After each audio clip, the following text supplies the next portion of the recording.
Not gonna lie, I opened this one and I'm really hoping it's gonna be good because it has a lot of things going for it that we haven't seen a whole lot of. The Ultra Pro controller from Binbok. We're watching Game Tech Talk.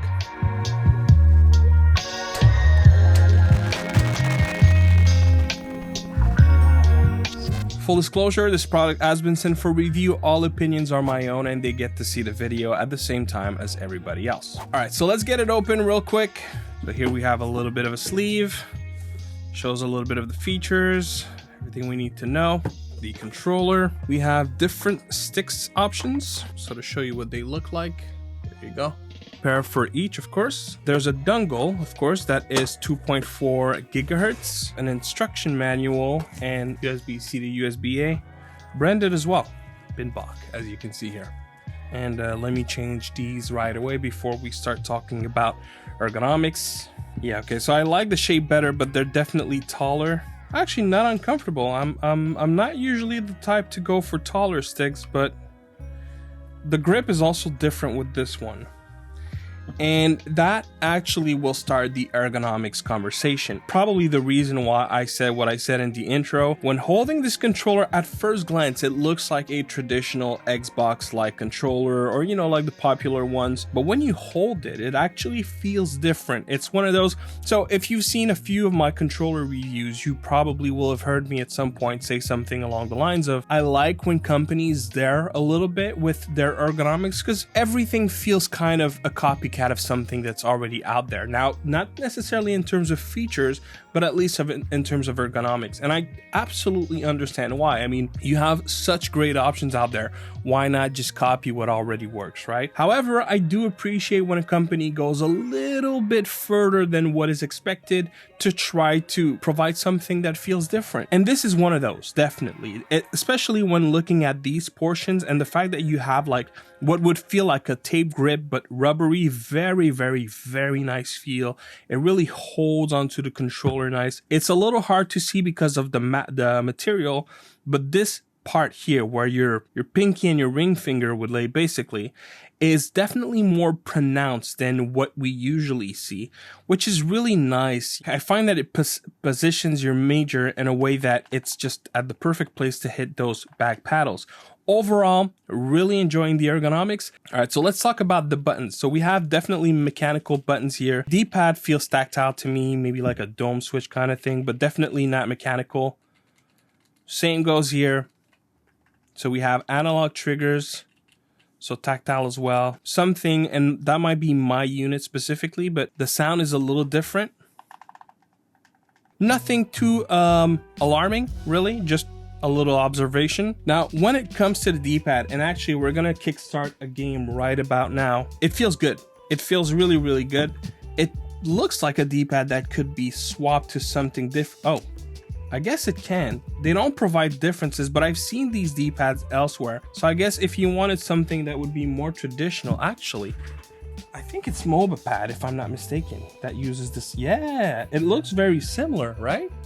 I'm not being crazy here. Let's see if it works. Because I don't want to break anything, but it definitely looks like it should, but doesn't seem like it does. Wait, actually. Oh, so there is a specific. So we would need to have a corner that has a notch. So let's see. So that should work as long as I put it like that. So it does work. Well, look at that. It doesn't feel as good as the one that comes with it though, because it doesn't have a whole lot of play. However, I really enjoyed that D-pad on the MobaPad. I might actually try it whenever we try Street Fighter. But look at that, this actually works, huh? Interesting. So is that a system that we're gonna start seeing more and more? I don't know. That was not planned at all. Okay.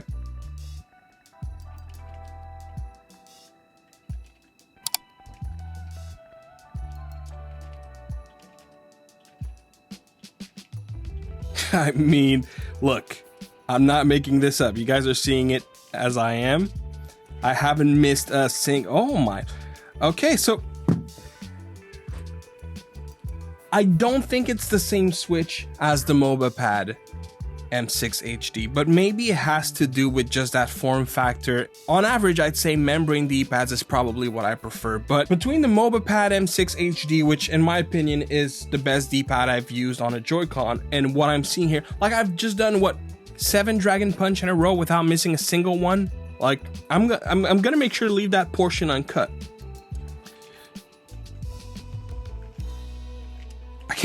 I can't miss them. Like even if I wanted. It's that reliable. I haven't missed a single one.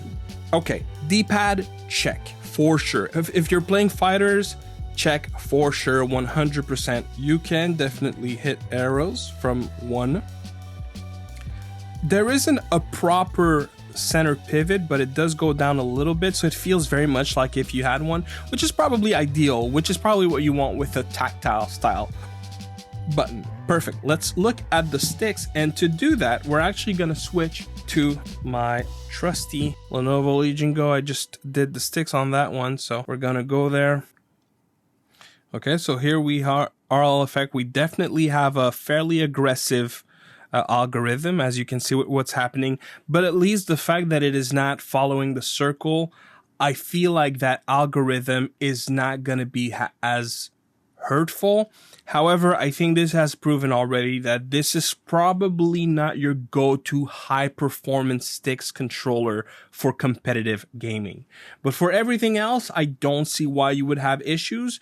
And also there's a feature here to remove the dead zone and the center. So if you want something more precise, you can do that at the switch of a button, which is a quite interesting feature. Otherwise, the dead zones themselves are not too aggressive. We have a pretty standard resolution. So yes, again, this is not the stick that will completely blow everything else to smithereens, but I would expect nonetheless that you're going to have a good experience. So let's have a quick go at AimLab and see what kind of performance we get out of that stick. Definitely, like you feel the algorithm at play here. It's a little too aggressive for my liking. I would need more resolution on my sticks. I don't expect that this is going to be a high score by any measurable standards, words.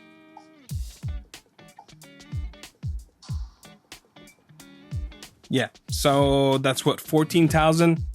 I actually did regularly better a few days ago using the sticks on the Lenovo Legion Go. Definitely not your go-to sticks for FPS, but it's not an unpleasant stick. Like for camera work, I can work with that without any problem. Anything like Dark Souls, any third person, no problems. First person that is shooting centric, you know, maybe if it's a melee kind of first person, sure, no problem. But if it's a shooting centric where aiming is important, I don't believe that controller to have the sticks that I would go for tackling these types of games. Talking about the triggers, they feel very nice, but they have also a shape that is different. They're kind of a middle between an Xbox Series controller and something where you see those elongated kind of wings going up. So it's really an in-between, which I really like because you can have your middle phalanges really rest on that little curved side and then your finger sitting on top of it. Overall, very good. And while you do not have a physical hair trigger in the back, you do have it software based with one of those little switches. When looking at features, so you have a few things. Of course, you have different modes. And actually, while talking about modes, let's test one right now. I am currently connected to my Lenovo Legion Go. Let's go to the switch mode and see if it's going to flip on the other signal without too much issues. And more importantly, if it can wake up the switch. So it stayed connected and it woke up the switch. So everything is working there. So I'm happy to see that. You do have RGB. You can do a couple of things. If you just push the button, it's going to change the color. If you double tap it, it's going to cycle through the colors. And then you can double tap it again to actually shut the RGB altogether. So let's keep it open. You can also hold it long to change the brightness of your RGB if you want something that is a little more muted, like so. When talking about the mode, so you have Switch, you have Windows, which also works for Android. It's basically spoofed as an Xbox controller. You have the Eye, which is spoofed more for iPhone. And then you have D, which is basically to work with your dongle. This is a 2.4 gigahertz dongle. It does have a resyncing button right here. You have your sync button if you're using Bluetooth, because you can use Bluetooth with this controller. And then you have 1 and 2 extra buttons here that you can map to anything. Based off of the manual, it doesn't have macro, but you can map to any other buttons on the controller. And you also have 2 more. So that's 4 mapping buttons total on this controller. Now, one thing that is very interesting when talking, for example, about the Goalie Kit KK lines of controllers, I often refer to the fact that there's a lot of shortcuts and I tend to forget about them. This controller is going the exact opposite. Rather than having like 24 shortcuts, you have buttons, which is something I greatly appreciate. If you want to set your turbo, if you want to set your mapping, if you want to change your vibration. Here, what it does when you activate it is it will change the trigger to software corrected hair trigger. So if you want something that will actuate the second you push it, that's what you want right here. This is to greatly reduce the dead zones in the center of the controller. It doesn't change anything in terms of the curve or the outer dead zones. It's really for the inner dead zone. So basically, when you just start moving your stick a little bit, if the switch is on, it's going to move a lot easier. If it's off, it's going to behave more like a traditional controller. And here what you have is a controller based gyro, and this is a very interesting feature. Whether you're on your iPhone, whether you're on Android, on Windows, or even on Switch, if you push that button, because by the way, this has gyro, this works just fine on Switch, which, you know, let me show you guys. Let me show you what I mean. For example, right now we're in Mario Odyssey. So in terms of the gyro, everything works as you'd expect. But when pushing that little switch right here, what it does is it gives gyro to your right stick. So watch what happens when I do that. I can now control the camera using the movement of the controller, all while retaining the features that the gyro would usually have. So this is pretty impressive to have this and not to have to flick some weird shortcut that I can't remember. This is at just the touch of a switch, and it works everywhere. It works on Switch, it works on iPhones, it works on PC. However, and that'll move us to the next portion of this review, which is performance. I do find that it works better when the pulling rate is higher, which makes a lot of sense. And also, depending on the games that you play, if you have a reading in terms of dead zones, it might not be as reliable. And the problem is not so much the controller, it is just the way that the game receives the dead zone readings, because the dead zone can be set on the stick, on the controller, in the game. They're all different dead zone values. So if the game sees it as not being part of the readings, you're gonna have to exaggerate your movements for the feature to work. While these may not be the best sticks for FPS, there probably will be certain games where you're going to be able to very well use that feature on the controller. And I gotta say, it's not the first controller I see to do that, but I have not seen a controller that does it so well. So when talking about performance, everything was great across the board. You get anywhere between 125 up to 500 hertz. Some modes will perform a little better than others, but one thing particular to note with this controller is the Switch Bluetooth mode, which performs very good. And because it is the Switch Pro controller mode, you can use that everywhere you want. You can use that on PC, you can use that on your iPhone, you can use it really anywhere that device will accept a Switch Pro controller mode. And this is definitely the way to go, in my opinion, if you're using Bluetooth. If you're using dongle, you have options there as well, but the dongle mode will only work as an Xbox spoofed mode.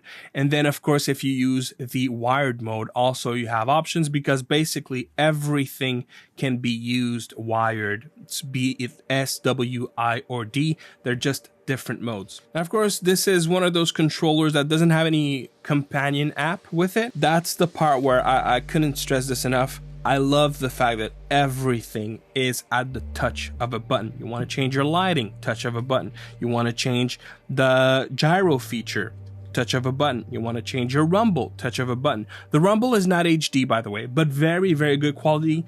And I don't know if it has anything to do with those grids, but it's very muted. I don't think you will have heard it a single time in that video.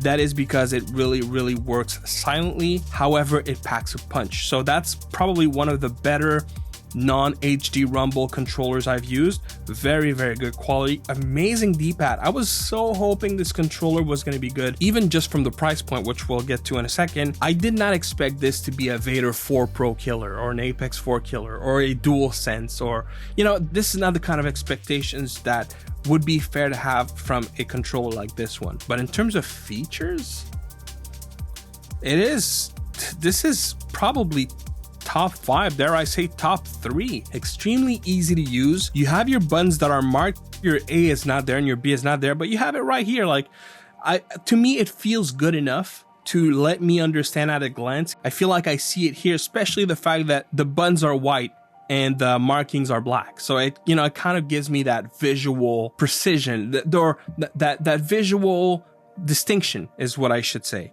It's a very, very good controller, and a lot of people want to have buttons here. Some people want to have them in the back cover. The fact that you have both, and there's another something that some people may like. Personally, I don't really care too much for that feature, but it comes with a rechargeable battery that you can remove, and you can put AA batteries if you want to power your controller like that. I actually don't know how long this controller can run. I'll probably put it on screen based off of their specs. It reminds me a little bit of the Mamba one, in the sense that it gives you that entry-level elite kind of experience at a very interesting entry price point, I should say, while not necessarily having all the features that a lot of elite controller has. And to me, that's what it feels like. However, one thing that I actually prefer with this one versus the Mamba one, I find the features that it provides that are extra are more impactful, and at least for me, in the way that I game, I feel are more likely to be used in comparison to something like a screen that the Mamba one has. All in all, super surprised. I love the feel of this controller, love the grips on the side. The look is decent, maybe not for everyone. You do also have a all black alternative if you prefer. I really am super surprised with this controller. Very, very, very feature rich. And while, again, it doesn't have all the features in the world, I don't think anyone would buy this and not use the gyro feature. I don't think anyone would buy this and not use the no dead zone features. I find that every single extra feature that this controller has is purposeful, is intentional, and that's the one thing that I think Binbok completely nailed with this product. Anyways, thank you very much for watching, guys. I hope that sums it up. And if you have any questions, as always, make sure to drop them in the comment box, and I'll see you on the next one. Peace.